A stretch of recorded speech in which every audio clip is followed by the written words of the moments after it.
Hello everybody, welcome to another video of Snarin Bait. In today's video, I'm going to go over my top 4 topwater lures that I like to use in different situations. My first lure that I like to talk about is a topwater walking dog.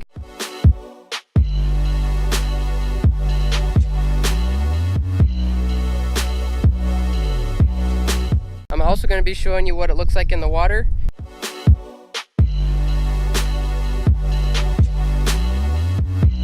How I'd fish this lure is I'd fish it right along the bank or I'd ride along a grass line. The reason why I would do this is because a lot of the times those bass are sitting right along the bank waiting for something to go by, or they're waiting right along the grass or waiting for something to go by.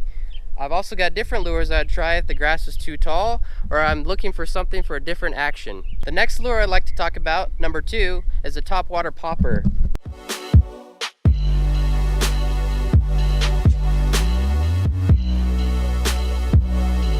This lure has an action like this. I'll show a little clip of it.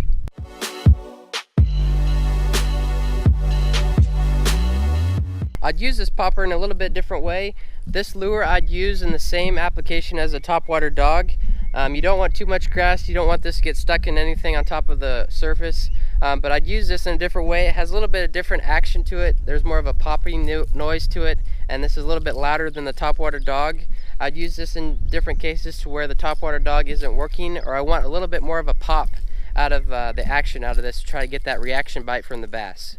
Next, I'm going to move to the next topwater lure that I'd like to go over. Next lure I'd like to talk about is a topwater frog.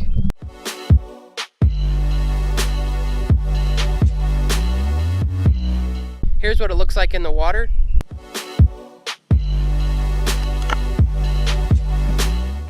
There are a lot of applications to this topwater frog. One reason why I'd use this topwater frog is if there's lots of stuff on top of the water that I don't want my other topwater lures to get stuck on. If there's lots of moss or grass, these hooks are on top of the frog, so this frog's just going to skip across the grass or the moss. That's one application you could use it for. Or if you want to use it in the same application as the grass, right along the edge with the other lures, but this one you could just skip right on top of the grass if you're looking for something different. I'm going to go to the next lure that I'm going to talk about. The next lure I'd like to talk about is the topwater whopper plopper.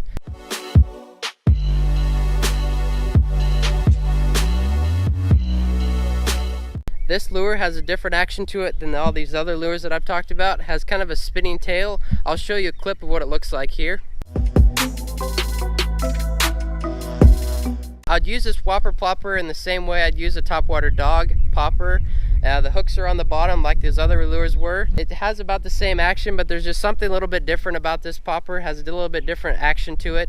And this is one of my other favorite lures that I like to use for topwater. Alright, buddy, I covered my top 4 favorite topwater lures that I like to use. Tomorrow morning, I'm going to get onto my kayak and I'm going to challenge myself to use just these topwater lures, and I'm going to try to get onto that topwater bite. Hopefully it's not too windy tomorrow, and hopefully I can get onto the lake and get onto some nice sized fish. So let's go to tomorrow and let's see if we can get onto a nice sized fish.